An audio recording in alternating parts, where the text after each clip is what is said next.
Today on Sekulow, the U.S. Defense Intelligence Agency confirms that Iran is housing Al-Qaeda's terror headquarters while the Biden administration tries to relieve sanctions on Iran.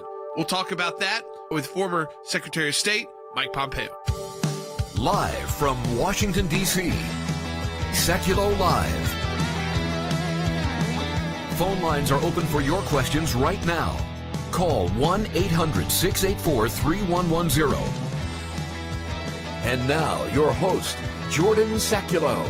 So the Defense Intelligence Agency, which is led by Lieutenant General Scott Barrier, he's the director of the Defense Intelligence Agency, which falls under the Department of Defense, issued their very thorough, really it's a worldwide threat assessment. And when you look into the assessment, you have to go to page 29 of 34 to find out about international, transnational threats and terrorism. And the second group listed is Al-Qaeda. And what is just put away in about one sentence is that overall, Amir Aman al-Zawahiri, who is now the head of Al-Qaeda, is in hiding, while a handful of Iran-based Al-Qaeda leaders oversee Al-Qaeda's network. Yeah. So Al-Qaeda, what you take from that one simple sentence buried away in the report, is Al-Qaeda is being run out of Iran. Now, we were told time and time again, no, that can't ever happen because Iran is Shia, Al-Qaeda is Sunni, they would never work together. But Iran is becoming the new headquarters, and it's been one before, but it's become the new headquarters to host these international, transnational terror groups. Right. Sudan's not a safe haven anymore. They overthrew Bashir. Afghanistan, not a safe place to go right now either. Even the Taliban saying they don't want it to do with, they don't want to be harboring these groups to bring about more attention on them in another war. So who is doing it? Iran. But they're doing it at the same, this is the Biden administration putting this info out, acknowledging that we were all right, that Mike Pompeo was right. He was mocked back in January for saying this. But he was right. Yep. We were right.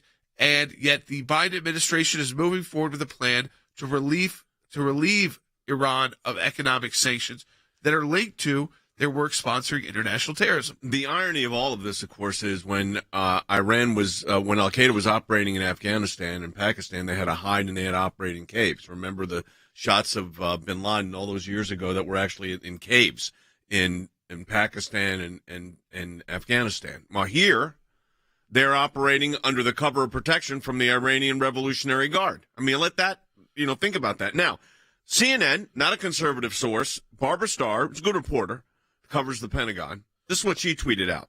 Little noticed in the most recent DIA testimony, Ayman al-Zawahiri remains in hiding while a handful of Iran-based Al-Qaeda leaders oversee Al-Qaeda's network. 10 years since UBL killed, Iran shelters AQ leaders. Let that sink in. Now, you let that sink in at the same time that she is calling for, and this is, I think, what's so critical here, she is calling for, or the Biden administration is calling for, reopen negotiations with the Iranian regime, which includes, let me tell you something, if you're dealing with the Iranian regime, you're dealing with the Revolutionary Guard. This shows you, Harry, the nature of the ridiculousness of what they're proposing under the Biden administration. And it's their intelligence. So Iran has allowed Al-Qaeda and other terrorists to come out of hiding and to operate openly in Iran. Iran follows the following mantra, that the enemy of my enemy is my friend. And so despite differences in theology and perhaps differences in approach, one of the things that Iran sees quite clearly is that terror is helpful in advancing Iran's agenda, which includes its nuclear ambitions and its attack on Israel. So, folks, we're going to take your phone calls on this, 1-800-684-3110. That's 1-800-684-3110. Mike Pompeo will be joining us second half hour of the broadcast. So we want to get your thoughts on this as well, 1-800-684-3110. And a big thank you to everyone who has made a financial contribution to the ACLJ during our matching challenge months in March and April. Thank you to all of you. It's how we do the work that we do. We'll be right back on Sekulow.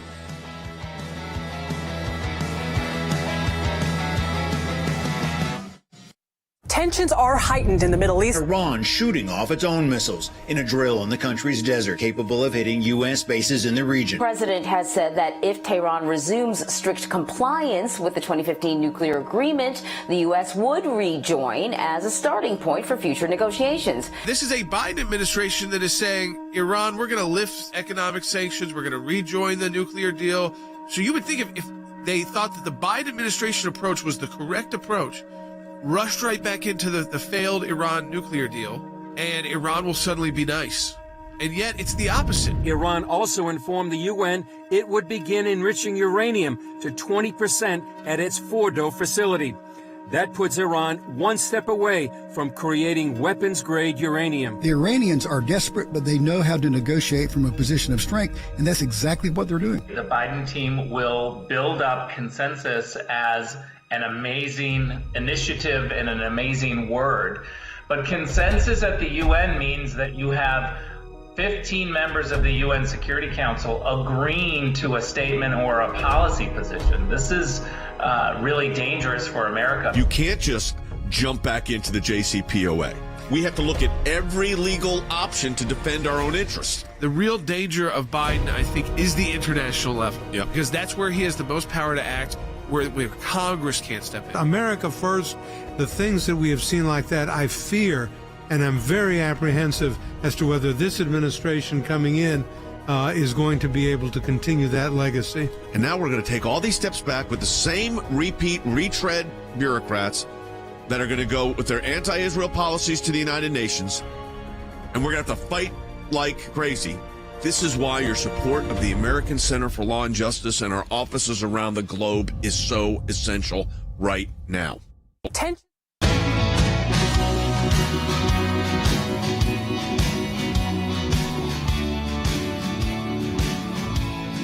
right, welcome back to Sekulow. I want to read this for you again. This is coming from the Defense Intelligence Agency. They issue a report last week. It's the statement for the right. It's the Worldwide Threat Assessment. I'm kind of buried away in it. I mean, it's a long assessment and it's comprehensive, but they go to the transnational threats of terrorism. They first talk about ISIS, but then for our purposes on this show, they get to Al-Qaeda. And what they talk about is a clear sentence here. I just want to read their first paragraph, and then you'll focus in on the basic, the final sentence in that paragraph. Al-Qaeda's appeal to Salafist jihadists has waned since ISIS emergence, and this dynamic is unlikely to change in 2021. During the past year, counterterrorism pressures eliminated part of Al-Qaeda's senior leadership. That's true. The number 2 was taken out. Mike Pompeo would confirm that. But overall, Amir Ayman al-Zawahiri, he's the leader of Al-Qaeda right after Osama bin Laden was killed, is in hiding. And a handful of Iran-based Al-Qaeda leaders, so not just Al-Qaeda members, leaders oversee, so they are running Al-Qaeda, all Al-Qaeda's network that is going on inside Iran. So I want you to understand that Iran is providing safe haven to Al-Qaeda leaders to run Al-Qaeda's network internationally while their main leader is in hiding, which could be there. But they're not just being protected. Listen to Mike Pompeo. He's going to be on the show the second half hour live. He's a senior counsel with us at the ACLJ. But take a listen to a flashback. This is back in January, and people told him he was not correct on this. Take a listen. I would say Iran is indeed the new Afghanistan as the key geographic hub for Al-Qaeda. But it's actually worse. Unlike in Afghanistan, when Al-Qaeda was hiding in the mountains, Al-Qaeda today is operating underneath the hard shell of the Iranian regime's protection. America has far less visibility on Al-Qaeda's capabilities and their activities than we did on their activities when they were in Tora Bora or even in the mountainous regions of Pakistan. You know, that's the significant problem here, and I think that's the challenge that we face. Wes Smith, Colonel of the United States Army retired, is joining us by phone today. What's your reaction to this? Yeah, there were several things that stood out to me as I read the report from the Defense Intelligence Agency. And this is an annual report. They issue it every year, the threat assessment. But the thing that stood out to me, they said it is unlikely that Al-Qaeda, based in Iran, would launch an attack in 2021 on the United States. Unlikely, Jay, is the operative word, because This report is what the name implies. It's a threat assessment. It is designed to be informative. Here are two things this report is not. It's not a definitive prediction of an attack on the homeland, but it is also not an assurance that such an attack will not happen. And the thing that just makes this so crazy, and I certainly agreed with what Mike Pompeo said a couple months ago, not only, Jay, are we negotiating a flawed and strategically irrational agreement with Iran right now, the JCPOA, we're actually trying to renegotiate this agreement with a sworn enemy of the United States who is now harboring the group that launched the largest attack on the United States in our entire history. I mean, think about that. Well, Iran also is denying that they're harboring anyone. I mean, they're certainly keeping to their, operational motive, which is never tell the truth.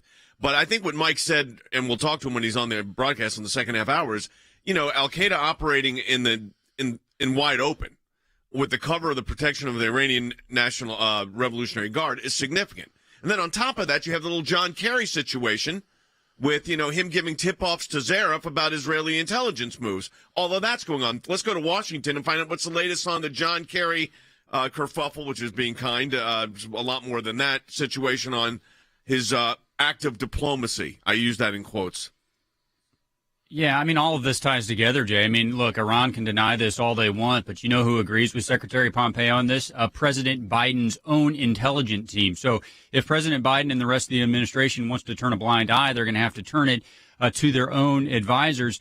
Jay, I think it's important to point out, too, that this assessment was given to the Senate Armed Services Committee on the record. And so we've got to ask that question. Where do the rest of the Senate stand on this? And Jay, you ask about the John Kerry situation. There are still multiple senators lining up for both, calling for both his resignation and denying classified information. But I'll tell you this, Jay, you know who is overseas right now stumping for the Iran deal?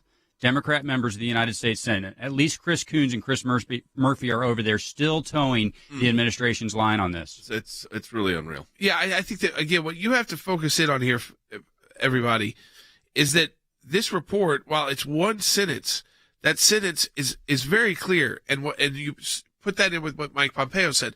They're not having to hide in mountains to carry out their work and try to communicate. They're in a country that has sophisticated communications abilities. They are being protected by the Iranian Revolutionary Guard. So in a sense, they're able to operate out in the open. Now, I'm sure that they are secreted away to a sense. I'm sure Iran wants to keep tabs on exactly what they're doing. But the fact that Iran has made the diplomatic decision, the international decision to harbor these leaders and allow them to run Al-Qaeda from their country, providing them that safe haven in a much more technologically advanced country than in hiding out in a mountain. This is, I think it raises exponentially the threat level that Al-Qaeda could pose, not just in 2021, but in the future, because they're able to rebuild and reestablish themselves, like what we're seeing in ISIS, which is mostly in Africa. But it's a very different ISIS than what we saw in the Middle East, but it's using that same kind of brutal tactics. Yep. And then Al-Qaeda, which is the smaller cell groups that usually plan more extravagant events. And they're able to recruit from a country using online technology much easier than recruiting from a cave in Afghanistan, where it's almost nearly impossible to use technology that way. So Harry mentioned this earlier, and I think it's worth talking about again, and that is this whole Sunni-Shia divide, which everybody said this, Sunni-Shia divide is what keeps, these factions of Islam from working together. The fact of the matter is we now know that the Iranians have removed that divide. And how significant is that? I mean, I think it's very, very significant. And it's important to note that Iran is quite willing to remove that divide so long as it advances its current interests, which is to bring terror essentially to the United States, to expand its nuclear ambitions, and to threaten Israel. So first, we should keep in mind that Iran is the leading state sponsor of terror. Second, we should keep in mind that Iran is one of the most duplicitous regimes in modern world history.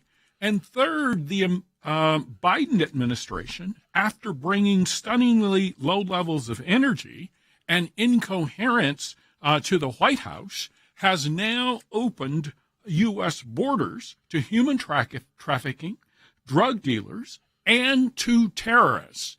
And we simply don't know who is crossing our border. So it's very, very important to note the Defense Intelligence Agency report, which suggests that Iran is working closely with terrorist organizations. They can come out of hiding, and they can expand their ambition, ultimately, I think, to threaten the United States and to threaten Israel. But of course, that's their plan. I mean, look, Israel is the enemy in the region, the little Satan in their view, where the United States is the great Satan. Now, having said all of this, I want you to understand that you have intelligence coming out of the Biden administration that is confirming that Al-Qaeda is operating in Iran under safe cover, safe haven.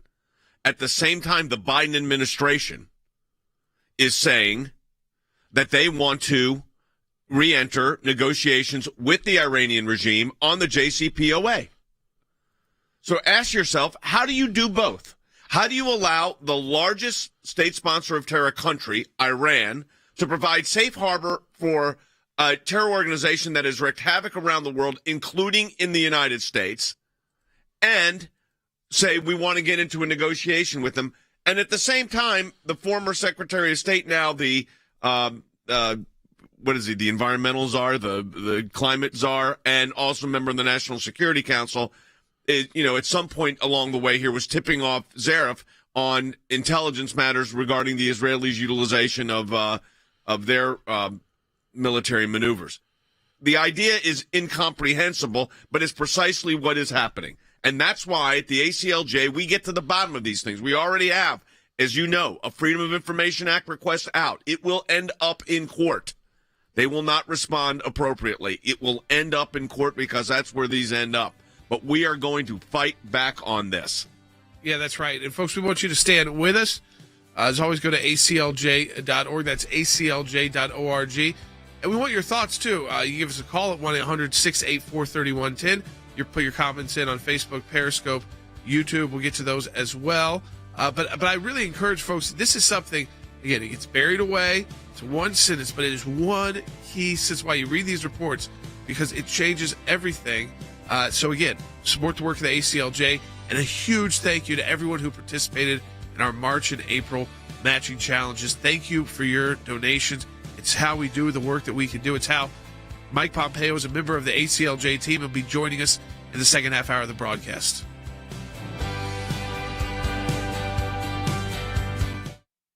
Secretary of State Mike Pompeo is warning of unprecedented ties between Iran's government and Al-Qaeda. A senior State Department official says U.S. intelligence shows Al-Qaeda reorganized in Iran in 2015 and enjoys operational freedom and support. You now have the world's largest state sponsor of terrorism, the Islamic Republic of Iran, as the home base for Al-Qaeda. They are partners in terrorism, partners in hate. This axis poses a grave threat to the security of nations and to the American homeland itself. I would say Iran is indeed the new Afghanistan as the key geographic hub for Al-Qaeda. But it's actually worse. Unlike in Afghanistan, when Al-Qaeda was hiding in the mountains, Al-Qaeda today is operating underneath the hard shell of the Iranian regime's protection. Pompeo insists other countries must wake up to the danger. The Iranians, though, have dismissed American claims, the foreign minister tweeting that Pompeo was pathetically ending his disastrous career with more warmongering lies. The curtain has been pulled back on just how Iranian foreign policy works. An extraordinary and frank 3-hour recording with the foreign minister and chief nuclear negotiator Javad Zarif has been leaked, in which he criticizes Iran's Revolutionary Guards for undermining the country's diplomatic efforts. The late General Qasem Soleimani, he said there were times where Mr. Soleimani had demands for him to take to the negotiations and ask of the Western signatories. Essentially, Mr. Zarif saying that oftentimes the military policy and the goals trumped diplomacy. The foreign minister later appeared to extend an olive branch via his Instagram account, expressing his will to work towards the, quote, perfect implementation of the supreme leader's orders, adding that the Ayatollah's remarks were the final word on the matter.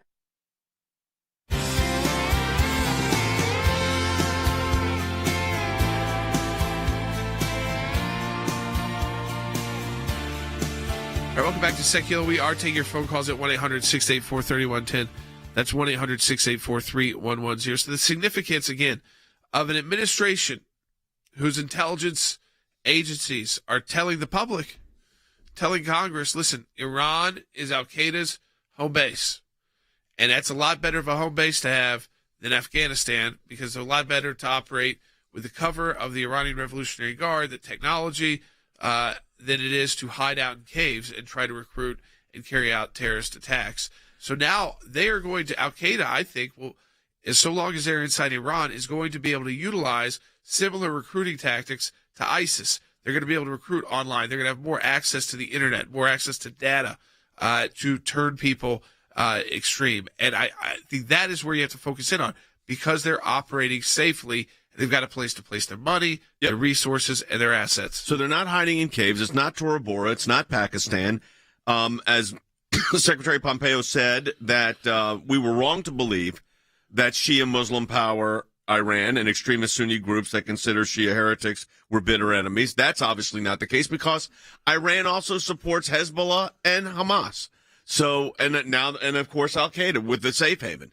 This presents a real problem, though, for the United States, because you can't, in what possible context could we want to get back into a negotiation, and you've got members of the Senate out selling this right now in this situation when you know what they're up to, which is no good. Why would you possibly do this when your own intelligence tells you that they're harboring Al-Qaeda? Jay, the answer to that is this is a decision that was made a decade ago. This is a decision that the Obama administration made a decade ago when Joe Biden was the vice president, and it's one that they are determined to follow through on no matter what the facts on the ground say. And Jay, I know there's a temptation to say, look, this is something that only the administration is misguided on this, but I would tell you at two different times the United States Senate has enabled this action. They did it when they passed the Iranian Nuclear Review Act and turned the requirement for ratification of a treaty on its head. And, Jay, they are doing it right now while Chris Coons and Chris Murphy are overseas with the Biden administration trying to assuage European partners that rejoining Iran is okay. So, look, Biden administration. I want to stop you there for a moment. Crazy. I mean, people need to understand what this is, what you just said. We have members of the United States Senate currently overseas in Europe, negotiating and talking with other foreign leaders to get them to join the JCPOA again, knowing now that their own not the Trump administration intelligence, not some other third-party intelligence, but the Trump administration's intelligence, the Biden administration's intelligence, is the one saying that Iran is harboring Al-Qaeda. I mean, I don't use words like treason. I'll use words like stupidity and ridiculous and putting Americans in harm's way for what? That's what I don't understand, Than. And at the same time, we have the John Kerry situation. Well, I just don't think there's any way to describe this, Jay, other than putting the interest of the largest state sponsor of terrorism ahead of the interest of the United States of America. I mean, that's what it is. There's a desperation to achieve an alliance with Iran that is outpacing U.S. security interests. Because, Jay, in a vacuum, right, a country that is harboring an entity with a long track record of hostilities and attacks on the United States, that would be the very last country you would be seeking an alliance with. But in this case, it's the very first one we're seeking an alliance with. I want to say something also about our team here at the ACLJ, because again, thank you for your support in our March and April matching challenge. We've met our stretch goals, which we really appreciate. But we found that this is a needle in a haystack. You find one line in these reports, and all of a sudden you say, wait a minute. And then we're able to point it out, and then we're able to take legal action. But, Harry, this is a very dangerous move here by the Biden administration to do this. Absolutely. So the Biden administration prefers to disbelieve the evidence right before its own eyes.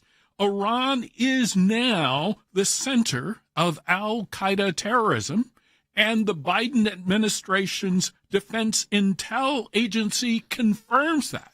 Notwithstanding these facts, which are right in front of our own eyes, the Biden administration's Secretary of Defense and the State Department, they continue, I think, to ignore this threat. Meanwhile, of course, Iran continues to increase the lethality, reliability, and survivability and accuracy of what? Its ballistic missiles, in addition to expanding its terrorist footprint. And it continues to enrich uranium, posing a threat both to Israel and to the United States. But the Biden administration prefers to be spineless in the face of clear and unmistakable evidence.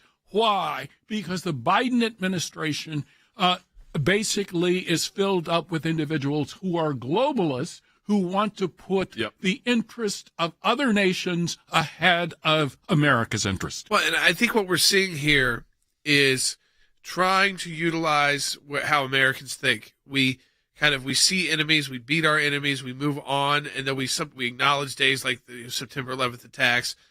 We try to move on. So Al-Qaeda had seemed decimated. They basically had been decimated, and then we had this new devil rise up in ISIS that then was decimated. Then the Iranian Revolutionary Guard's leader was taken out by the Trump administration, as was the ISIS leader. You had Obama take out Osama bin Laden, even though Vice President Biden, by the way, was against that raid. He's dead because of that. So we're seeing, unfortunately, what I think most Americans don't like to realize, which is that this threat of Islamic radical terrorism, which in the age of COVID and in the age of where there was the war there, so a lot of it was focused in the Middle East, and we had captured their leaders. So we weren't seeing that same kind of radicalism here in the U.S. We weren't seeing it even in Europe, Western Europe. I think we have to prepare again, and if we don't do the work now, we're going to see that happen again. These Islamic radicals don't stop. They don't change their belief system. Zawahiri, he's only 69 years old. He's been the number 2, and now he's the number 1 for a long time in Al-Qaeda. He knows how to keep this organization moving. I mean, in 2001, really, after the attacks, Osama bin Laden went into serious hiding. Yeah, and Zawahiri was running it. So he was really running the day-to-day operations. Were running. The other one was more of a figurehead leader. So he's been running this for 20 years.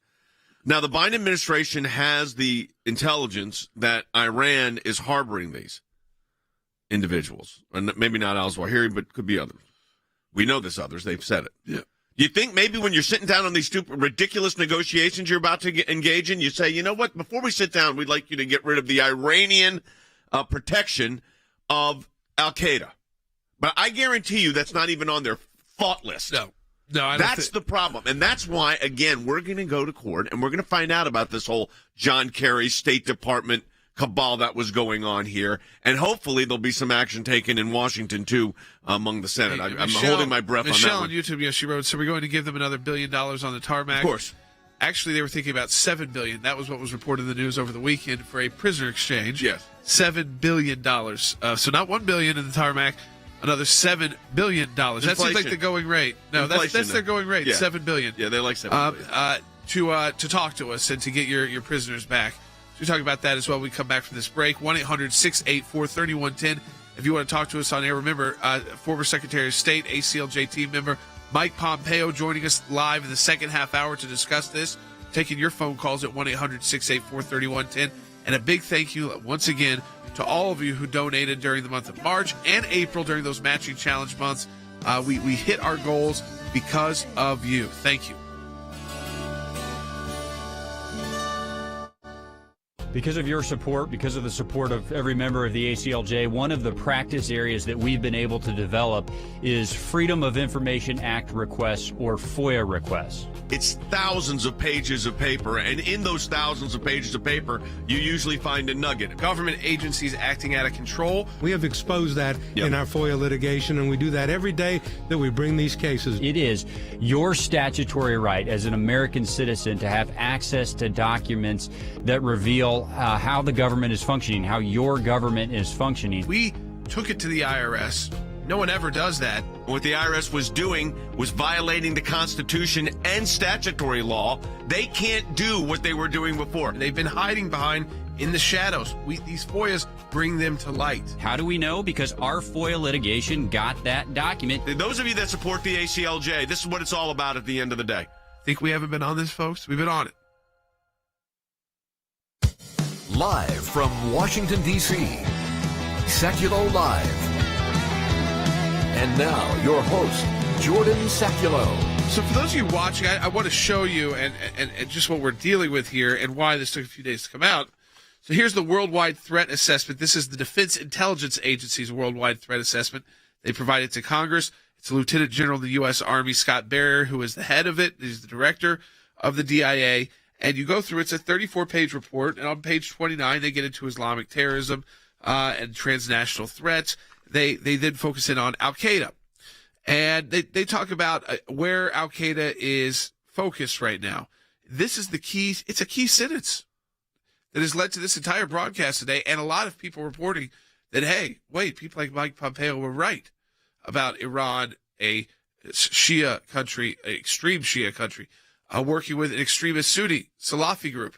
And people say, oh, no, that can never happen. It's the same John Kerry stuff, like if Jerusalem's the capital, then we recognize the capital, that the Middle East will be on fire. But this is the key sentence. Overall, Amir Iman al-Zawahiri, he's the leader of Al-Qaeda, remains in hiding, while a handful of Iran-based Al-Qaeda leaders oversee Al-Qaeda's network. So while Zawahiri is in hiding, kind of like how bin Laden went into hiding after 9/11, a handful is not two. So a handful of Iran-based Al-Qaeda leaders, not operatives, not people associated with leadership, oversee Al-Qaeda's network.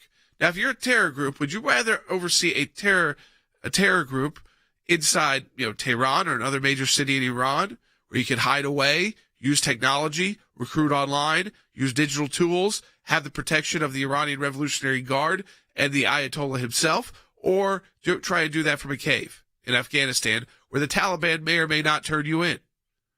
So this has been a paradigm shift. First, it was Sudan was the safe haven for Al-Qaeda. Then it was Afghanistan.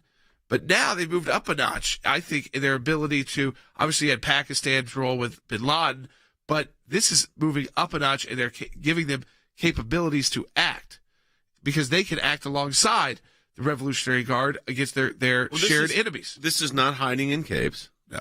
This is out in the open. This is protection by the Iranian Revolutionary Guard. This is all happening at the same time that the United States is trying to negotiate with these terrorist state who's harboring terrorists. They're like a double terrorist state.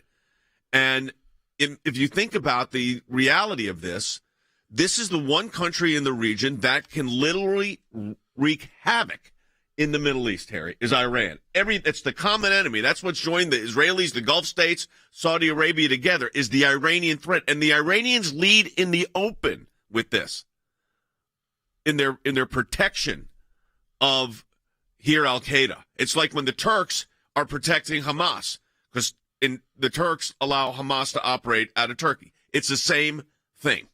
Absolutely. And so, as I've said previously, Iran is the world's leading state sponsor of terror. The Iranian threat to the world, I think, is open and obvious to virtually everyone except members of the Biden administration.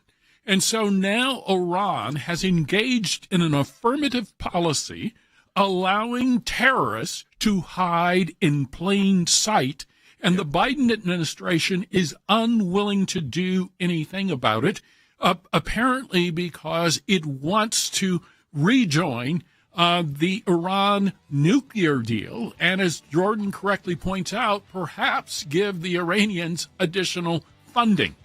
This makes no sense, and the Biden administration's policy again puts Iran first as opposed to putting American interests first. Remember, we're going to be joined by former Secretary of State Mike Pompeo in the final segment of the broadcast today, but he's joining us live.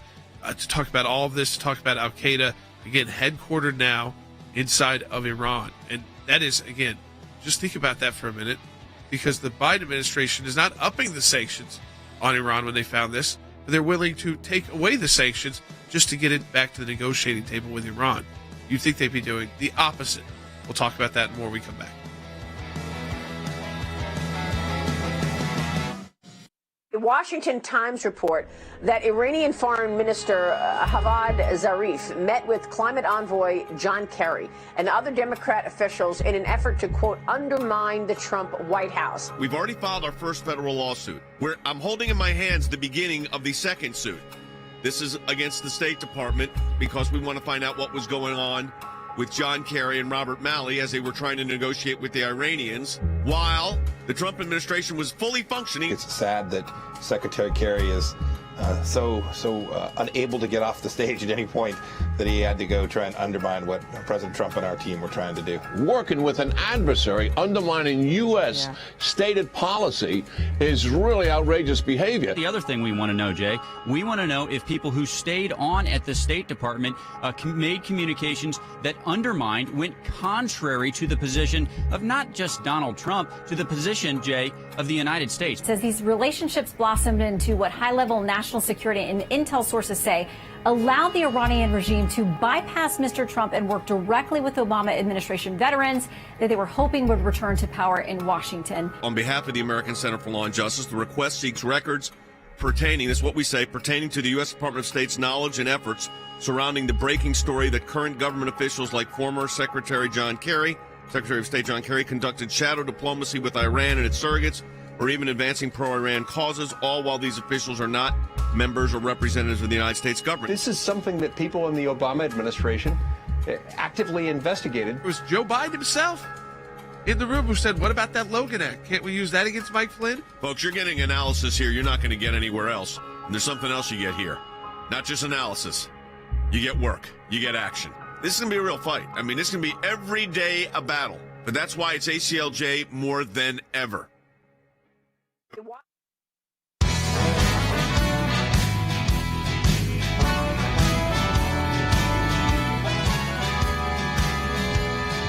All right, so I want you to continue to share this broadcast because we're going to actually be finishing out the broadcast live with former Secretary of State Mike Pompeo to really get into all of this. He was at the forefront of warning the world. And they belittled him for it. Oh, yeah, he was mocked by it. Oh, how could the Shias and the Sunnis, they're hardline Shias in Iran, hardline Sunnis in Al-Qaeda, how could they work together? Because they have a lot of the same shared enemies. Right. So that's how they can work together. They need to read Sun Tzu's Art of War. And Iran is becoming what's to become like the leader of terror around the world, of exporting terror around the world. And so they've used groups like Hezbollah, which they basically 100% control. Yeah. But they also are now going to dip their toes into letting Al-Qaeda run outside of Iran, which is a step further than just Shia terror, now backing Sunni terror groups as well. You know, Harry uses the phrase these global elites, and it's true. These academics, these global elites, these career I call them multi-administration State Department officials in Foggy Bottom, have this view of the world. And, we've seen this on the Republican side, too, with some of the advisors, as if the world hasn't changed at all or isn't changing. And they scoff. I'll never forget. I'm not going to give the name of the person or the presidential candidate, but it was Republican. And one of the advisors, you and I were in the room, and we were talking about that Turkey is not the Turkey of Ataturk. It's not a secular state. It's a Turkey that is militant. It's a Turkey that's becoming more Islamic. And this was 10 years ago. And it's a Turkey that's dangerous. And the foreign policy advisors to this Republican candidate for president laughed at us, saying, you don't understand what's going on in Turkey. They're part of NATO. Like that mattered. And it's the same, globalist mindset with Iran. The Persian people are great people. The leaders are horrific. Let me say it again. The Persian people, the Iranian people are great people. The leaders are horrific. And then you have United States senators, Stan, out in Europe, of all places, trying to, bring the globalists into this, we got to love Iran and we'll give them a lot of money and maybe they won't be as dangerous. Jay, what you just described is a very common narrative in Washington, D.C., and the defense of it here is that, we shouldn't be policing the world. And I would just challenge people, when they hear that line, what they probably agree with it, but Jay, it's a red herring argument because that's not at all what we're talking about. This goes back to what Jordan and Wes were talking about. This is about whether or not we should prop up a terrorist regime to the tune of billions of dollars. We're not trying to police the world. We're not trying to install democracy in every corner of the world where it can't be installed. We are trying to decide whether the U.S. taxpayer, Jay, should be the ones funding a tax on them. Don't let them have the argument that this is about policing the world. This is about propping a terrorist regime up. Yeah, Will, our producer, pointed out that the Obama administration failed, and Jordan, you were very active in this, failed to support the Iranian people when they were in Tahrir Square, in Tehran, and they were on the brink of a revolution. I mean, a real revolution, and it was the Obama administration that basically ordered them back into their houses, which showed them no support. Yes, the Green Revolution. No support. All the signs in English, obviously, were pointed to the West, trying to get the West attention. And these people risking their lives, many who gave their lives, because it was the closest thing Iran has had since their 1979 Islamic Revolution to overthrowing the Ayatollah. I mean, Iran was concerned, and if there was that U.S. nudge, not military, that U.S. nudge at the world scene, like if you would have isolated the government, food rations, cripple their economy while those protests are going, that may have been the moment. But yet again, the Obama administration wanted to continue to work with the Ayatollah and the leaders inside of Iran. Iran's got a presidential election coming up in June. Their presidents are usually, again, these are figureheads because there is a religious dictator who runs the state and with his own council and his own military. But it is a key to see where Iran is going, to see what candidates are even allowed to run, and are they going to replace a Rouhani type with someone who's more similar to Ahmadinejad. I think there's been a move to see Zarif, someone like that in that position, but then there was that whole leak, which was to damage him inside of Iran. A lot of people said, why are you believing Iranian intel leaks? That wasn't Iran doing that to promote, to hurt the U.S. That was Iran trying to hurt, I think, Zarif and to expose him for who he is, which is somebody who has no idea what's going on in the world and just has a good command of the English language. Ellie Lake for Bloomberg in 2016 wrote an article titled "Why Obama Let Iran's Green Revolution Fail: The President Wanted a Nuclear Deal, Not Regime Change." Harry? Absolutely. So the Obama administration presents an enormous contrast with the Trump administration. So while the Trump administration has expanded sanctions on Iran, again, the world's leading state sponsor of terror, global elites, particularly within the Obama administration and now within the Biden administration, would rather not enforce any sanctions, and instead they would like to remove them in their headlong rush to do what? To re-enter the Iran nuclear deal, which basically was a failure before it was ever written, because it does not stop Iran from realizing its nuclear ambition. In fact, at the end of the day, it accelerates Iran's capacity to gain a nuclear weapon, because if you remove sanctions, if you provide funding, guess what? Iran will use those funds to build up its nuclear arsenal. It will use those funds to build up its ballistic missiles, and it will use those funds to support terror. So this policy makes no sense. It is consistent with the incoherence of the Biden administration. Mercy on YouTube said, so Al-Qaeda's bases are in Iran, and yet John Kerry was sharing secrets with the Iranian, appeasing all our enemies. Yeah, I mean, think about that for a minute. That, again, you've got this appeasement approach. We can work together. Somehow this is going to benefit the United States. What benefit does this bring to the United States? This Iran deal did not prevent Iran getting involved in Syria, did it? It didn't stop them from backing Assad. The whole rest of the world was still in the deal, and they were engaged with a government that was using chemical weapons on its own people. It didn't prevent them. It didn't prevent them from sending Hezbollah in to fight this trilateral war with ISIS and other groups inside Syria, and with the loss of life so massive. It allowed them to do that. It gave them the green light because it gave the cash. They had the money, the resources. If you give Iran an open market, which is what removing the sanctions does, and any kind of pallets of cash, they take that and they put it right back into their military, right back into their exportation of terror. We're taking your phone calls, 1-800-684-3110. That's 1-800-684-3110. Then, I mean, I would think Washington's response to this is, are we finally going to think differently at the State Department now that our own intel is telling us to? Well, they certainly should, Jordan. But I don't have any confidence that, at least on the Democrat side, that's going to be the response. I mean, I look at the fact that John Kerry got caught leaking information to Zarif, and now Zarif is calling this information from the Biden intelligence team warmongering lies, Jordan. So clearly, that is an individual that we should not have been trusting to do negotiations with, and yet it's members of the United States Senate that are now doing the heavy lifting overseas on behalf of the Biden administration to restart this. It's just absolutely amazing. Jordan, I would make one other point on the humanitarian one. When the Iranians were in the streets, yes, it was the Obama administration that told them to go inside, but ultimately, what was it that pushed the Iranians away from the negotiating table? It was the dollars that we gave them. It was the dollars that we gave them that eased that pressure. It's like you do the same thing all over again and expect a different result, which is the definition of like insanity. Okay, so I mean, it's the same teams back in play. The same operators are back in play. They just got promoted from the State Department to now to the White House. So they're more dangerous. But I'm going to tell you something. At the American Center for Law and Justice, Secretary Pompeo is going to be on, our senior counsel for Global Affairs is going to be on in just a moment after this break. I'm going to tell you something. That's why your support of the ACLJ has made such a huge difference, because we're giving you great analysis, and you need it because we need to be an informed citizenry. But we are taking action to find out what the heck was going on with all of these shenanigans.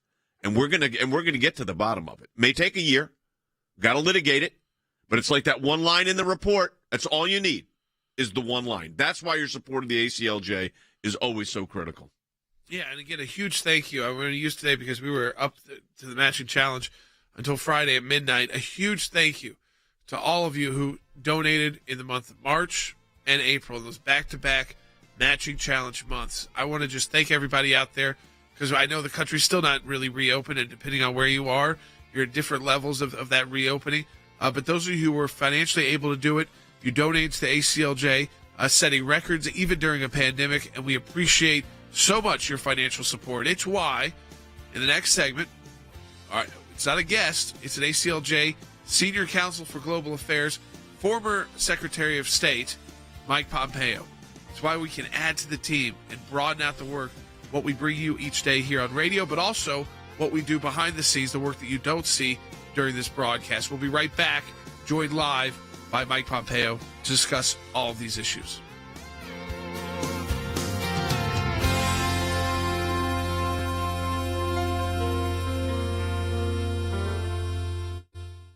Joining us now to talk about foreign policy now and in the future, the Secretary of State of the United States, Mike Pompeo. This is a different day and age, a different United States of America foreign policy. Well, Mike Pompeo said the policies of the previous administration really brought havoc to the region. Joining me right now with his reaction and the state of affairs right now between the U.S. and China is U.S. Secretary of State Mike Pompeo. China's entry into Iran will destabilize the Middle East. It'll put Israel at risk. What we've attempted to do is make clear to China, if you want to participate on the world stage, you can't engage in behavior like this.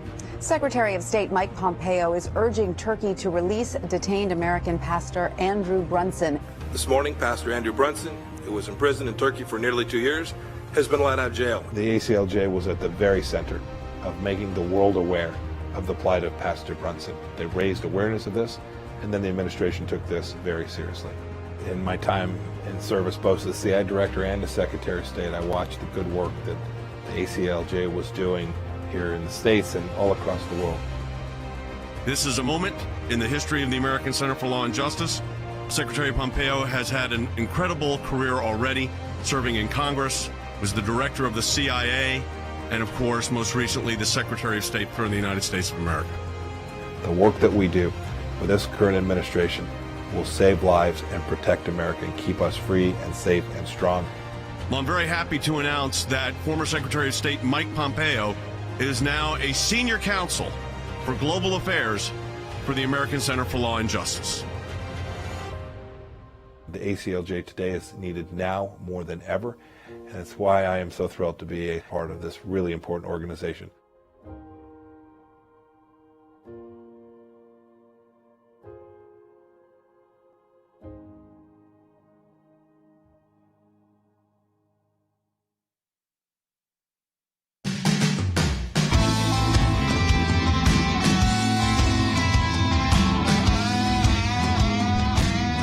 Sekulow, we are joined now by our senior counsel for global affairs, former Secretary of State Mike Pompeo. And Mike, I want to go to this in the Defense Intelligence Agency report on worldwide threats. They focus in on Al-Qaeda, and they say in the one sentence on page 29 of 34 of the report, overall, Amir Iman al-Zawahiri remains in hiding while a handful of Iran-based Al-Qaeda leaders oversee Al-Qaeda's network. We have focused in, Mike, on the specifics there. That it's not talking about a handful of just random Al-Qaeda people, but Al-Qaeda leadership running Al-Qaeda with the protection of Iran, with the capabilities that they would have inside of Iran. And as you pointed out, that's very different than capabilities inside a hiding out in a cave in a mountain. So for quite a while, the United States has known that the senior operational leadership was in the hands of leaders that had fled Afghanistan. Frankly, the AFPAC border, because of work that the United States did, we pushed them off the X, and they found safe haven in Iran. And while this has been going back and forth for a while, the Iranians have now moved to a place where they are permitted to be the operational leaders. The nominal leader of Al-Qaeda, Zawahiri, still remains technically in charge, but make no mistake about it. Today, the Iranian regime harbors the Al-Qaeda senior leaders that are responsible for the global jihad, the global operations of Al-Qaeda. You know, this is Jay, Mike, and one of the things that's interesting here is that, and we've seen this before, I've often said, and we did a documentary on it a number of years ago, that Iran is the greatest exporter of state-sponsored terrorism in the world. Now they have an operating entity, Al-Qaeda, operating under their protection. By the way, the BBC said you said this and you had no evidence of it. Of course, now they're having to retract all that, evidently. But does this escalate the terror capabilities that Iran has? Because, as you just said, if they're under Iranian protection, the Iranian Revolutionary Guard has a huge influence. So, look, the Iranians were prepared to host them because it provided assurances for the Iranians. The Iranians could, in fact, say, if you operate from here, you can't allow attacks inside of Iran. You know, people have been confused because Al-Qaeda, obviously a Sunni enterprise, the Iranians a Shia terror organization. But this is really straightforward. When the little Satan of Israel, the great Satan of the United States is the threat, they are prepared to work together, to coordinate, to do all of the things that they can do to spread their terror. And your point is well taken. This is operating inside a very powerful nation, a country that is different from some place where you're out in the middle of nowhere doing your best to extract resources from the land. They're operating in a major urban area, a major protected environment, and with the capacity for the Iranian regime to provide them the infrastructure and support they need to spread their terror around the world. You know, I want to go back to the fact that the world doesn't seem, Mike, to want to acknowledge this. It's like it's in our own government, too. So their own intel, it's not you saying it, it's not the Trump administration intel, their own intel and Defense Intelligence Agency is telling everybody negotiating with Iran right now in the Biden administration, they're providing a safe haven and a much more sophisticated safe haven to Al-Qaeda's leaders, giving them a chance to rebuild, a new way to utilize technology and recruit, unfortunately, and to spread their terrorism, to kind of reboot a new kind of Al-Qaeda, if you will, in a much better place, protected by the Revolutionary Guard. And yet, I feel like they're going to ignore this entirely and go moving full steam ahead with any kind of negotiations. I mean, there's talk about $7 billion for a prisoner swap. That was on the table. The U.S. denying it, Iran saying no, it was confirmed. But, I mean, this seems to be a pattern that we're reentering that we saw in the Obama years, but it's on like a fast-forward track in the Biden years.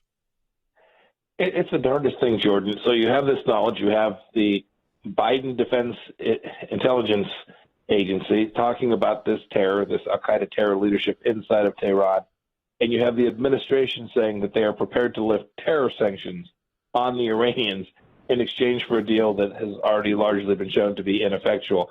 It is almost unexplainable to think about how someone could see that making sense, how an average American could stare at the terrorists from the Iranian regime, knowing that they're harboring Al-Qaeda's most senior terror operators, and say, oh, goodness, the United States' decision today is to lift terror sanctions on these folks. It's befuddling, to say the least. I was going to ask our policy director, Harry Hutchinson, who's here with me right now.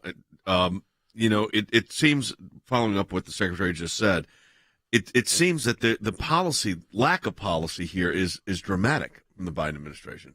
Absolutely. And my intuition is that the Biden administration simply does not wish to put American interests first. They don't really care about average working men and women in the United States. They want to put forward the ideas that come from global elites, from high-tech companies, and basically, as Secretary Pompeo notes, they want to re-enter a deal with Iran, despite the fact that Iran has never fully complied with the prior deal. And so it makes no sense to hand more money to a terrorist organization. And Mike, following that up, and you got Zarif last week saying that, hey, he's just a diplomat, and the diplomatic corps, we don't have the influence because the Revolutionary Guard really has the influence here, so we're just kind of, functionaries. So why would you sit down and negotiate with these people? We always said, we're happy to talk with whoever the Iranians put forward, but they have to be someone with the capacity to actually be a decision maker, someone who can speak on behalf of the only person that really matters in the regime, and that is the Ayatollah. And what you can see from the release of the tapes, even the foreign minister himself acknowledges he's a bit player, he's a fancy suit, he's an English-speaking shill for the terror regime. And to sit down with his team, the foreign ministry team that works for Javad Zarif, will likely lead you to talking to someone who's going to have to go back and check with HQ. And if HQ doesn't like what they see, they're going to reject the deal. It is odd to set up a conversation with people who actually can't represent the country or the regime that they purport to represent. It seems like Secretary Pompeo, they are having some difficulty in, with the leak of the audio of Zarif, and then you've got elections coming up there in June, that maybe this isn't happening as fast for the Biden administration. It's just not looking as good on paper. There's more reporters on this. But do you see this administration in any sense, or is it like the Obama administration, deal, we don't really care about anything else, we just want to say we got a deal? Or do you think there is a chance that if we keep this pressure up and this news that keeps coming out and this intel reports that come out from their own intelligence, from the U.S. intelligence, that there is a way to prevent the Biden administration from getting into this deal again with the devil? Sure, they're pretty wedded to it, and they seem moving that way headlong. But it's important that ordinary Americans, working class people all across the country, understand the risk that they're putting the United States in.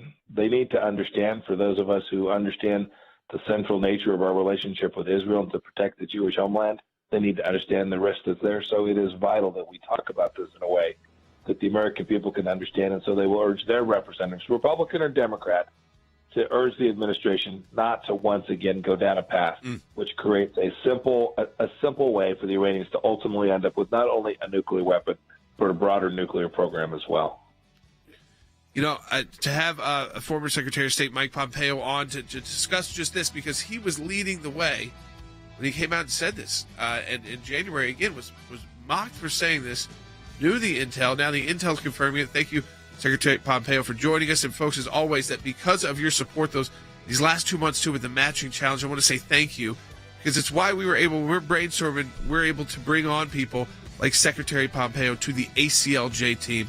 Because of you, the ACLJ, now more than ever. We'll talk to you tomorrow.